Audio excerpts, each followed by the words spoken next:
غنى بيه. يا اهلا وسهلا بيك. كلمينا بقى عن اللوحه الجميله اللي انت عملتيها دي. رسمتيها بايه دي؟ بقلم الرصاص، وبعد كده عملتها بمية القلم وعملتها بالحلق. انت شاركتي في معارض تانية قبل كده؟ ولا ده اول معرض؟ أول مرة. اول معرض ليكي؟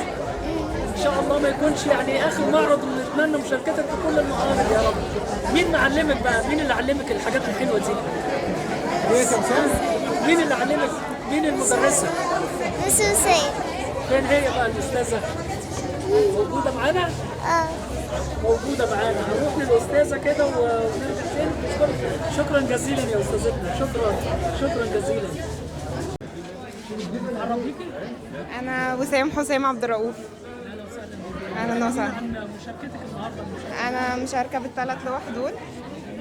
كلمينا بقى عن لوحه كده دي بتعبر عن ايه؟ هو أنا بعتمد أكتر على الفن الرقمي والألوان الجريئة أكتر في رسوماتي، إن أنا يبقى عندي ألوان جريئة وكده. تمام. وهنا برضو ده رصاص، في ظل ونور والكلام ده. أنا بعتمد برضو دي رصاص، ما مش داخل فيها فحم، هي رصاص بس. ده ألوان إكليريك ودي إكليريك برضو. إكليريك برضو.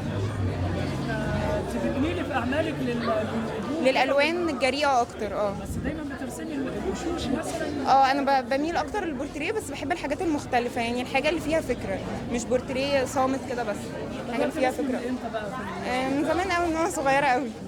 مين شجعك على الرسم ده؟ اكيد اهلي طبعا. اهلي حبوا الرسم وحبيته. دي حقيقه. اول معرض ليك النهارده؟ ده اول معرض اشارك فيه. اول معرض. ليكي اعمال تانية مختلفه غير دي ولا هو؟ عندي اعمال كتير طبعا، بس هي انا شاركت اخترت دول النهارده.